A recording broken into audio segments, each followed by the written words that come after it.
주무실 시간이실 텐데 교회 오시니까 많이 피곤하시죠?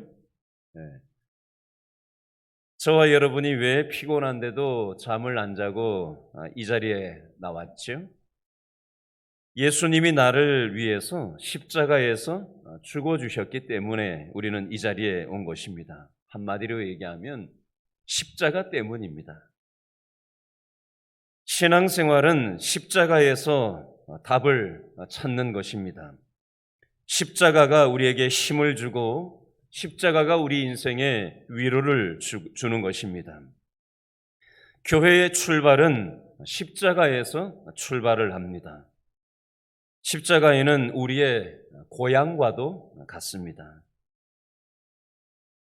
혹시 신앙생활을 하다가 신앙생활에 방황을 할 때도 우리가 간혹 있지 않습니까? 제가 말씀을 준비하다가 문득 찬송가가 하나 생각이 났어요. 찬송가 415장인데요. 1절 가사에 보니까 이런 표현이 있습니다.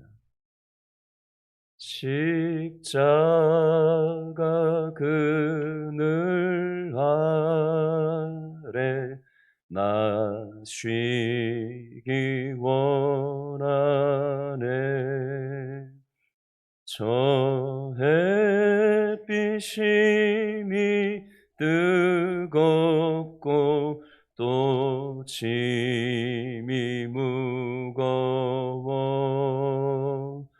이 광야 같은 세상에 늘 방황할 때에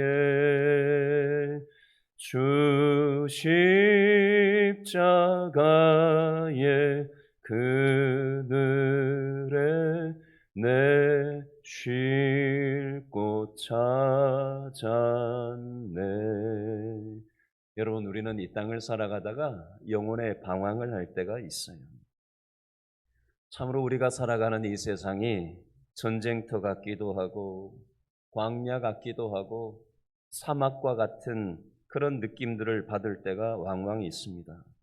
그러나 이 광야 같은 세상에 우리가 늘 이리저리 방황할지라도 십자가 그늘에서 우리의 쉴 곳을 찾을 때 우리가 다시 인생의 중심이 잡히는 법입니다. 이번 한 주간 이 고난 주간이 십자가에서 우리 인생의 중심을 다시 잡고 인생의 방향을 다시 하나님의 십자가 안에서 답을 찾는 귀한 시간이 될 수 있었으면 좋겠습니다. 여러분, 십자가를 통해서 우리가 은혜를 받고 또 기독교의 힘은 또 성도의 힘은 바로 십자가에 있는 것입니다. 교회에 대해서 이러쿵 저러쿵 참 많은 얘기들이 있습니다. 지난 기독교 역사 2000여 년 동안 교회의 연약한 면모도 있었고 이런저런 얘기들이 있었지만 교회가 여기까지 올 수 있었던 것은 십자가의 은혜가 여기까지 기독교를 이끌어 왔습니다. 그리고 앞으로도 이 십자가의 은혜가 또 우리의 삶을 또 이끌어 가게 될 것입니다. 해수욕장에서 장사하시는 분들이 하는 얘기가 있습니다. 한 달 벌어서 1년 먹고 삽니다. 이런 얘기를 하지 않습니까? 어떤 면에서 마찬가지 이치예요. 성도들도 비슷한 맥락이 있습니다. 우리가 고난주간, 이 한 주간, 그리고 부활주의를 지나는 이 짧은 시간을 통해서 십자가에서 못 박히신 예수님을 우리가 생각하고 십자가에서 죽고 끝나신 것이 아니라 다시 3일 만에 부활하신 예수님의 십자가 부활을 우리가 생각할 때 이 은혜가 지난 1년 동안 흐트러져 있던 우리의 신앙, 또 잘못된 우리의 모습들을 바로 잡아주고 또 우리의 삶을 치료해주고 회복시켜주는 한 주간이 될 줄로 믿습니다. 이번 한 주간 우리는 십자가의 은혜를 받고 또 십자가를 바라보고 십자가를 짊어지고 나아가는 우리의 삶이 되었으면 좋겠습니다. 예수님은 십자가 때문에 이 세상에 오셨습니다. 십자가를 모르면 성경 전체를 모른다고 해도 과언이 아닙니다. 십자가는 하나님의 선물입니다. 바울은 자랑할 것이 많았던 사람이에요. 바울은 당대 최고의 학문을 배웠던 사람입니다. 집안도 좋았던 사람이에요. 그러나 바울은 이렇게 고백합니다. 나는 자랑할 것이 하나도 없고 예수 그리스도의 십자가에 못 박힌 이 하나만 자랑하겠다라고 고백합니다. 사람들은 모이면 자기 자랑을 한 60% 정도 하고 다른 사람 비판하는 것을 한 40% 정도 한다고 합니다. 그런데 우리들은 무엇을 해야 되느냐? 자기 자랑이 아니라 무슨 자랑을 해야 돼요? 십자가를 자랑하는 삶이라야 할 것입니다. 나는 죄인입니다. 나는 부족한 것밖에 없습니다. 이 죄인을 예수님께서 건져주셨습니다. 이것을 고백하는 우리들의 삶이 되어야 할 것입니다. 성도는 십자가를 믿는 사람들입니다. 십자가에서 우리의 신앙이 출발을 했고 십자가를 우리가 생각할 때 은혜를 받게 되는 것이고 그 은혜를 가지고 우리는 예배에 임하는 것입니다. 고린도전서 2장 2절 말씀에 보니까 내가 너희 중에서 예수 그리스도와 그의 십자가에 못 박힌 것 외에는 아무것도 알지 아니하기로 작정하였음이니라 말씀합니다. 나를 위해서 죽으시고 나를 위해서 고통당하신 십자가를 우리가 사랑하고 감사하고 자랑하고 증거하고 찬양하는 인생을 살아가야 할 것입니다. 우리가 이 땅을 살아가다 보면 어려운 일을 만날 때도 있습니다. 그러나 십자가를 생각할 때 우리는 어려운 일을 참아낼 수가 있고요. 우리는 이 땅을 살아가다 보면 억울한 일을 당할 때가 있습니다. 그러나 예수님께서 아무 죄가 없으셨는데 죄인같이 십자가에서 돌아가신 것 생각하면 우리는 우리 것을 아무것도 내세울 것이 없는 것입니다. 농구 선수가 농구공을 미는 쪽으로 근육을 자꾸 쓰다 보니까 다른 운동을 잘 못한다라는 그런 얘기가 있습니다. 어떤 면에서 성도들도 마찬가지 이치가 있어요. 우리는 십자가의 근육이 있는 것입니다. 성도는 십자가의 근육이 발달한 사람이라야 합니다. 우리의 생각 속에 십자가의 생각이 있고 우리 마음 속에 십자가의 마음이 있고 우리가 무엇을 하든지 십자가와 연결시켜서 우리가 살아갈 때 우리는 십자가의 은혜 속에서 살아갈 수 있는 것입니다.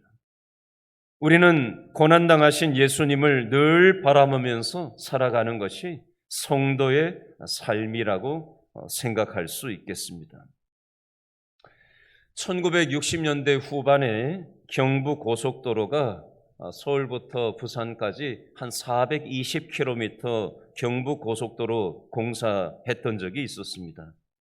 이 당시 경부 고속도로에 수많은 사람이 투입이 됐는데 공식 사망자만 77명이라고 합니다. 그러나 일용직과 비공식 사망자는 통계에 잡히지 않았다고 해요. 그 사람들까지 합한다면 수백 명, 수천 명이 될 수도 있을지 모르겠습니다. 어쨌든 경부 고속도로 공사하는 과정 가운데 수많은 사람의 피와 수많은 사람의 희생이 있었기 때문에 이 경부 고속도로가 놓여질 수 있었던 이치를 한번 생각해 봤으면 좋겠습니다. 히브리서 10장 19절 말씀에 보면 이런 말씀이 있어요. 그러므로 형제들아 우리가 예수의 피를 힘입어 성소에 들어갈 담력을 얻었나니 그 길은 우리를 휘장 가운데로 열어놓으신 새롭고 산 길이요 휘장은 곧 저의 육체니라 이런 말씀이 있습니다.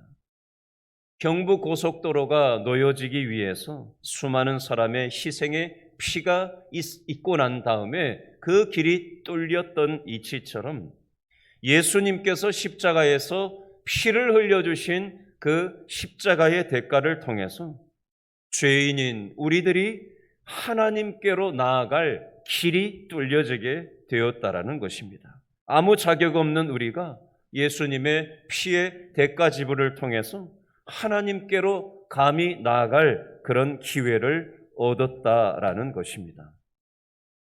이 십자가 때문에 하나님께로 나아갈 은혜의 길이 열렸다는 거예요. 사람은 두 가지의 길이 있습니다. 하나는 법대로 심판을 받는 길이 있고, 하나는 용서를 받는 사면의 길이 있습니다. 우리 인간은 하나님의 법대로 하면은 심판받아 마땅한 존재입니다. 그러나 하나님께서는 우리에게 예수님의 은혜의 길을 선물로 주셔서 우리의 죄가 하나님의 십자가 보혈의 피로 사면받은 것입니다.